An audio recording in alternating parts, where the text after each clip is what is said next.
చేస్తున్నటువంటి coal mines సంబంధించి thermal power stations పైన ఈ పొల్యూషన్ని కంట్రోల్ చేయాలనేటువంటి ఆలోచనతో గ్రీన్ ఎనర్జీకి వెళ్ళిపోతూ ఉన్నాయి.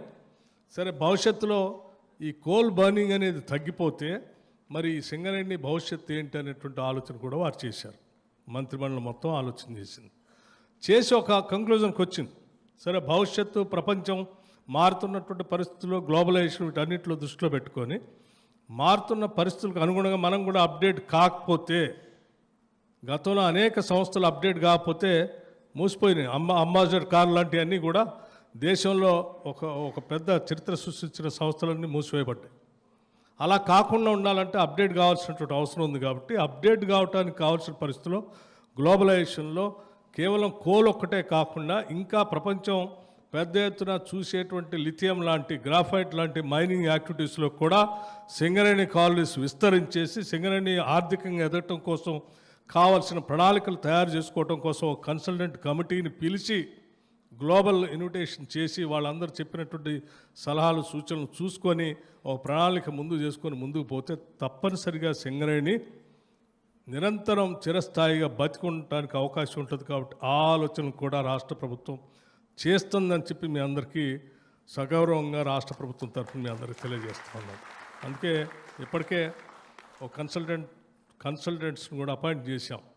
ప్రపంచవ్యాప్తంగా గవర్నమెంట్ టు గవర్నమెంట్ చేయడానికి అవకాశం ఎక్కడెక్కడ ఉంటే అటువంటి లిథియం లాంటి, గ్రాఫైట్ లాంటి, లేకపోతే మిగతా మినరల్స్ మనకు ఎక్స్పర్టైజ్ ఉంది కాబట్టి లాభాలు చేయడానికి అవకాశం ఉన్నట్టు అన్నింటినీ అందిపుచ్చుకోవాలనే ఆలోచనతో ముందుకు పోయేటువంటి కార్యక్రమాన్ని ఈరోజు ప్రణాళిక తయారు చేసుకుంటూ పోతూ ఉన్నాం. ఈ క్రమంలో సింగరేణి కార్మికులందరికీ మేము ఒకటే చెప్తా ఉన్నాం, యాజమాన్యానికి కూడా, యాజమాన్యం అంటే బోర్డు వరకు ఉన్నటువంటి వాళ్ళ మిత్రులందరికీ కూడా నేను ఒకటే విజ్ఞప్తి చేస్తున్నాం. మేము చేసే ప్రతి పని సింగరేణి సంస్థలో పనిచేసేటువంటి ఉద్యోగస్తుల సంక్షేమంతో పాటు వాళ్ళ పిల్లల భవిష్యత్ తరాలు కూడా ఆలోచన పెట్టుకొని చేస్తూ ఉన్నాం.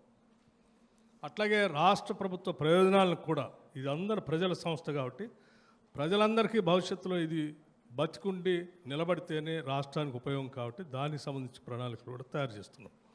దాంతోపాటు సింగరేణి కాలనీస్లో ఉన్నటువంటి ప్రతి శాసనసభ నియోజకవర్గంలో ముఖ్యమంత్రి గారి ఆధ్వర్యంలో ఉన్నటువంటి ఎడ్యుకేషన్ డిపార్ట్మెంట్ నుంచి యంగ్ ఇండియా ఇంటిగ్రేటెడ్ రెసిడెన్షియల్ స్కూల్స్ని ఒక్కొక్క కాన్స్టిట్యున్సీలో 200 కోట్ల రూపాయలు తగ్గకుండా ఇంటర్నేషనల్ స్టాండర్డ్స్లో ఉండేటువంటి స్కూల్స్ని ఆయా నియోజకవర్గాల్లో కూడా ఏర్పాటు చేసే కార్యక్రమాన్ని చేపట్టబోతూ ఉన్నాం.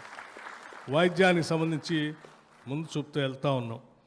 అట్లాగే ఆయా ప్రాంతాల్లో ఉన్నటువంటి ఆ పొల్యూషన్ కంట్రోల్ చేయడానికి కావాల్సినటువంటి కార్యక్రమాలను కూడా చేసుకుంటూ పోతూ ఉన్నాం.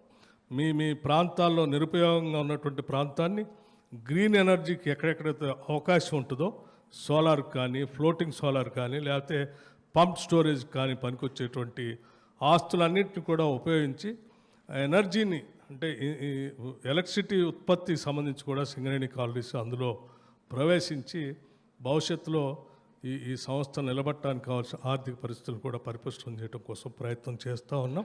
ఈ చేసేటువంటి ప్రయత్నం మొత్తానికి మీ అందరి ఆశీస్సులు, సహకారం, సంపూర్ణమైనటువంటి సమర్థత కావాలని చెప్పి మీ అందరినీ నేను ఆశిస్తూ మరొకసారి 20 మంది సెలెక్ట్ అయినటువంటి ఇంటర్వ్యూకి పోయేటువంటి విద్యార్థులందరికీ కూడా మనస్ఫూర్తిగా శుభాభినందనలు తెలియజేస్తూ ఈ కార్యక్రమం వచ్చినటువంటి మీ అందరికి కూడా మరొకసారి నూతన సంవత్సర శుభాకాంక్షలు తెలియజేస్తూ ముగిస్తూ ఉన్నాను.